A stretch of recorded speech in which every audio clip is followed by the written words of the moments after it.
was America at its greatest wealth. America and its amazing people produced half of the world GDP, half. And that came because it was an open country. Anybody could come. And of course, millions and millions of people did come to bring prosperity to themselves. And in so doing, bring prosperity, new ideas, new systems, new methods, new products to the marketplace. First, of course, Americans getting the benefit of those products. But in the 1920s, and even the New York Times magazine had, I think, a long article about this, or maybe it was the Boston Globe magazine, how a small group of people, sort of racist people, got together an effort to limit immigration, limit the arrival of people who were different from them. They were, arguing for homogeneity in society. And in fact, even the idea of public schools got a big impetus from people playing on the fears of American, plying their hearts and minds with sort of racist rhetoric, fearing strangers, fearing people with different skin colors, different accents, different clothing styles, different mores, social mores, different wedding customs, different customs for childbirth and rearing children, different customs for habitation, relocation, business. And we really have to cut back on that. We want to control that because we want our country to be American, right? And the people who brought restrictions were on the left. Okay, they were labor union people. They were occultic. They were socialists, and they were progressives. They were people who, in their heart of hearts, wanted an empowerment of the national government. We need to have a bigger, stronger, greater national government for the benefit of all. Right? That was their argument. And so, when President Trump plays upon the fears of people like you, my listener, you, my listener, who voted for President Trump, who has done many good things, and who I know in my own industry, in the radio industry, David Tulis here, freed this industry from innumerable outdated rules that have just been a breath of fresh air in the radio part of the press, the American press. We are finally freed from needless, pointless regulation. About 50 of them are gone, and we are very grateful for President Trump for having that done through his very pro-market oriented FCC chairman. But at the same time, he's been appealing to a baser motive and a baser argument on the question of newcomers to our country, and that would be the claim on the border wall. And I think I hear Mike calling me. Mike, this is David Tulis. What's on your mind? This is David Tulis, and you're live on the show. What is on your mind? Well, we want to look for a second here about David Tulis. You're live on the David Tulis Show. What's on your mind? This phone is not working for you.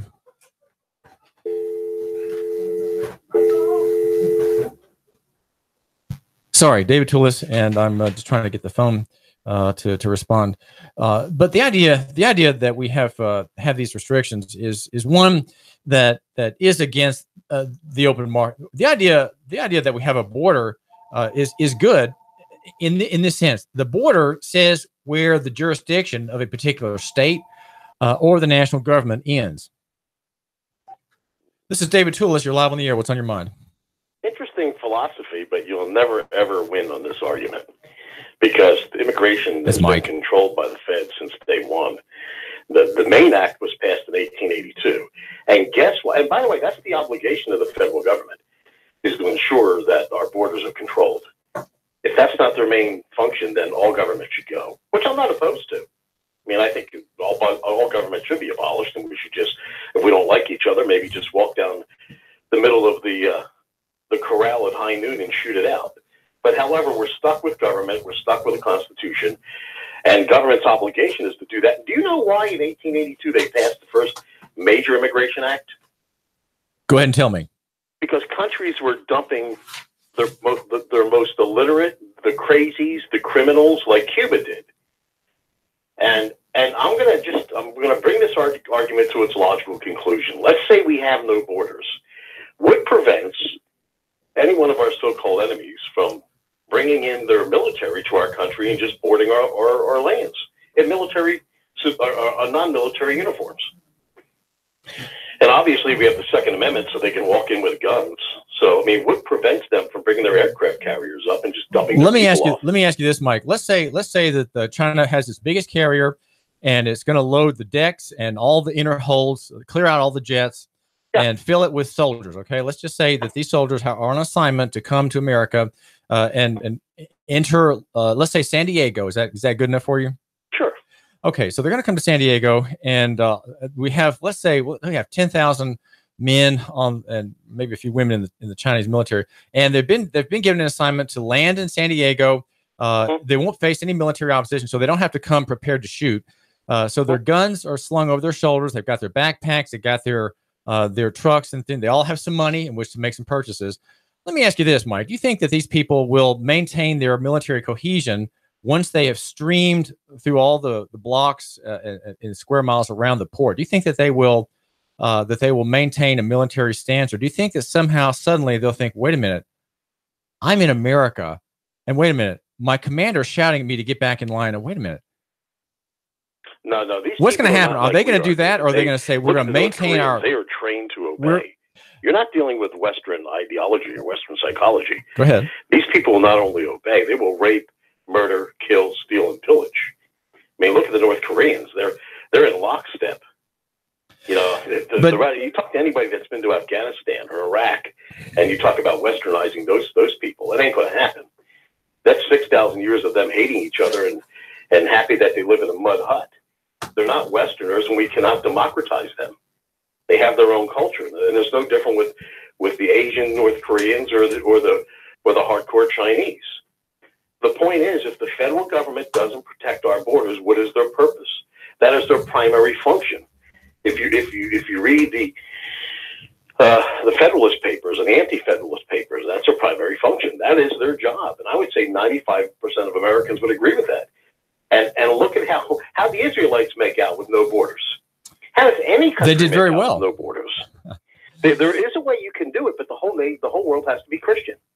If the whole world were Christian, there'd be no problem. Well, let me ask you this, Mike. How is it that ancient Israel, which had in a time is surrounded by enemy military states such as the Philistines and the Syrians, how come at that time it did not have any border defenses? It didn't have a standing army, and it was an open country. It was an open society. Once again, how'd that work out for them? Very well. It worked out very well. I think Israel should protect themselves from the so-called Palestinians, which really aren't Palestinians. We're talking about a bunch of pre-Christ days. But, you know, there's no such thing as a Palestinian state. It's ridiculous. But what would happen to the Israelis if they didn't have a border? Can you name me one country that doesn't protect its borders? That's the definition of a country, is to have a border. Well, listen, a border, Mike, has a purpose, and that is to delineate the end of authority of a given state or a given government. So the border has to be there because if you step beyond that border, then Washington can't touch you, right? That's why you have it. Its authority ends at that line in the sand there at the southern end of Texas. Its authority ends there, but you're saying it has to be a wall. There. Go ahead. Because the people have passed rules, regulations, and laws that they're subject to in that particular area. Then once you cross over that area, you're into a foreign jurisdiction that does the same thing. And in that, how do you define who and who isn't who's supposed to be in that country? Well, Mike, you're clearly not a free marketer, or you don't believe in the open market in labor. You are a progressive on this point. I don't even know what that means. What does free market mean? The free market in labor. How can you have a free market when you have a monetary system that's based on non-redemption? We don't have a free market system. Well, I understand that, Mike. Again, that's your federal government. That's your federal government's fault. Okay, that's not our fault. I believe in no government. I don't like any government. I don't like being told what to do by anyone. Well, then why, if you have that position, are you so constipated on this point of having a strong federal power? Not just to end its authority at the line, but to have a wall and have military emplacements. You have to argue the Constitution and the Bible, and I don't know how one can argue with open borders and then claim they're for the Constitution. I mean, philosophically, well, where in the Constitution does it say we have to have a military frontier between ourselves and Mexico and Canada? Where is that found? Where is there an explicit grant, Mike, Confederate Mike, for that in the Constitution? There is no enumerated power to have a border wall or military emplacements on the border. I missed it again. To have what? To have a militarized border between ourselves and Canada and Mexico. Where is that in the Constitution to have that authority, that military authority? The border denotes there may be a military there. There has to be some sort of system whereby you're ensuring that your borders are protected, whether it's a wall or a military. If we erect a wall on the northern, I think we need to erect a wall on the northern border too. Let me suggest this, Mike. You are a good Confederate and a good conservative. But our safety as a country is not in our isolation, which is what. Do you see what's being done with Miami? Let me finish. With no control of the borders, try to find someone that speaks English in Miami. How dare you come to our country and not speak English? Oh, come on, Mike. Come on. Listen. You think? What do you mean? Come on. Listen. How dare you come to our country and not assimilate to our Western cultures and values? Hispanic people and not salute our flag and burn it. No, I'm telling you, if I were the president, Trump's a liberal. I would demand that ICE, first place he'd go would be Miami, the second place would be Los Angeles. And prima facie evidence would be you don't speak English. And you better show me a green card or you're being shipped back to where you came from. Immediately. I'd clean Miami out in 2 years to be cleaned. Listen, Mike, our safety as a country is not in our isolation. Let me finish. I'll tell you, my listener, okay, since Mike is busy. Our safety as a country, as Israel's safety was back in the old Hebrew Republic days, our safety is in God, number one, but it's not in our isolation and not sealing ourselves off from other people's, barring entry and so on. It is in our relations, and the relations are ones that should show that we have a higher culture than they do, that we have more freedom and more liberty than they do. If they amass an aircraft carrier and bring it to our port in San Diego and offload thousands and thousands of armed men who are supposed to maintain military rank and military government, how long do you think those formations would last? That's my question that I didn't really get finished asking to my caller. How long would those thousands of soldiers, as they spread across San Diego in the invasion, right? Because we're supposed to envision here an invasion of our country by thousands of soldiers from a foreign government. How long do you think those people would remain in uniform? How quickly do you think that they would dive into the nearest clothing mart or the nearest Sears store or the nearest Old Navy and get what they spend their rationed money on the uniform of liberty? That would be clothes made in Thailand and Honduras that are very fashionable, nice belts and shoes, and they would leave behind in the changing room. They would leave behind their starter uniforms and their AKs and their magazine clips. They would leave it all behind. If they came here and had a chance to be free, do you think that for a minute their military command structure would last? Because that command structure is strong in their hearts only when there is the threat of having to serve. But the moment they're here in a vast continent where there is a great deal more liberty, do you think those invading hordes would be long a threat? I think that within probably 2 weeks, that 10,000 Army landing group from the Army of Beijing, which is a big industrial enterprise, by the way, would have dissipated into the landscape, and you wouldn't find those people anymore. You probably would end up 5 or 6 months later finding some communities of maybe slightly male-oriented communities with a lot of Chinese being spoken, but men who were there working probably for other Orientals. Probably they would congregate in the Chinatown areas of California. They would all be working, making money. They would be having their own lives.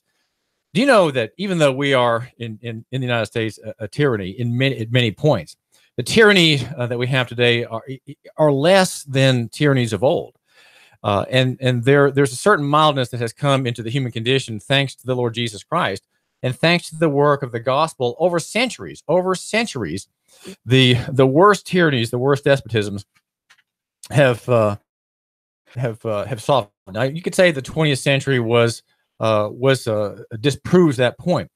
The 20th century was, in many respects, kind of the last grasp of progressive humanism and the rise of the dictator. But those were all defensive actions of, you might say, the kingdom of Satan, as against the kingdom of grace. That is to say, that governed by the Lord Jesus, according to basic Christian teaching. Now, I want to get to the point that Mike was good enough to interrupt, and you can interrupt me too. You, my listener, can interrupt me anytime you want. I'm glad to talk with you.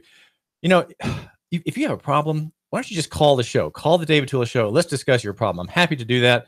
If you have any kind of problem that you want to discuss with me, so long as it's not too personal and too private an issue, if let's say you're a woman listener and your husband's addicted to pornography, I don't know that I could deal with that topic right now. Okay, this is might not be the forum for that, but other things like interest, please call me, and we would be glad to discuss it. 800-8949, 800-8949. David Tulis is my name, and I run yournews.com here in Chattanooga. Yournews.com, our chief sponsor, yournews.com, the Chattanooga page. I'm trying to get to a point about the left. Okay, the left sometimes adopts rhetoric which is really, I would say, deeply conservative, deeply colonial, even from the colonial common law era of our country, deeply free. They adopt that rhetoric for convenience. Okay, for example, the Black Lives Matter group is making a point, at least initially, that was profoundly Christian and profoundly conservative, and that is against police. All right? Christianity and policing don't go together. They simply don't. The Christian judicial ethic is, I'm not talking about Judeo-Christian, but the biblical judicial ethic does not envision police at all. There is no police in that sense. Just look at the way the old Confederation was structured, and all the public policy implications of the Ten Commandments in the case law, in the first 5 books of the scriptures, right? Andy Burke's Pentateuch, right? The first 5 books. And you'll find that policing and Christianity are antithetical. Christian policing as a concept is anti-Christian, and it's anti-Christian because it believes in the executive state. Christianity believes in self-government. There is no executive state in Christianity. Every man governs himself under God, right? There doesn't need to be an intervening government.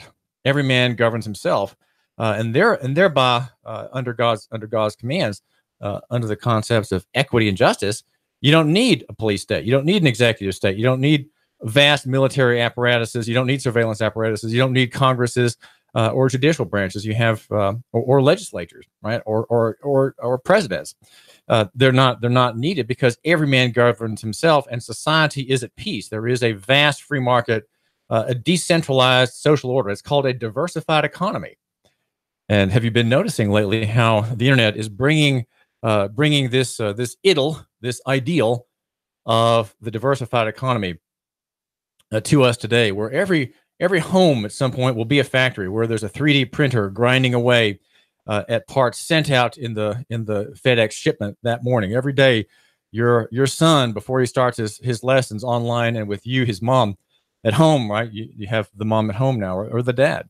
Before he gets to his lessons, he takes the night's production from the 3D printer in your factory, which is the garage, to shipment before lesson. That's the future, decentralization at every point, and that's the great local economy and intergalactic economy, if you will, from the internet, working together to bring prosperity to Chattanooga, a future city-state concept that Dave Crockett, the notable Dave Crockett, would be proud of. He being our leading statesman in Chattanooga, Dave Crockett. Let's hope that Dave has it in him, perhaps, to run for mayor again with Andy Burke's demission. Well, the idea that I still haven't gotten to my idea, but do interrupt me. Do call me. Let's talk about your problems. 800-8949, 800-8949, Nooga Radio, the lifestyle station here in Chattanooga. And I'm the editor, David Tulis, the smartest guy with a bow tie. The one I have on today, by the way, does not have an ink spot on it. It's okay. I think if I show up at the school board meeting tonight, no one will smirk at me as they did at the city council on Tuesday, where I had just a huge ink blot on my white shirt. I ruined my shirt, by the way. I've got to turn it into a gun rag now. But the idea of the left taking on concepts that really belong to the conservatives and to the Christian.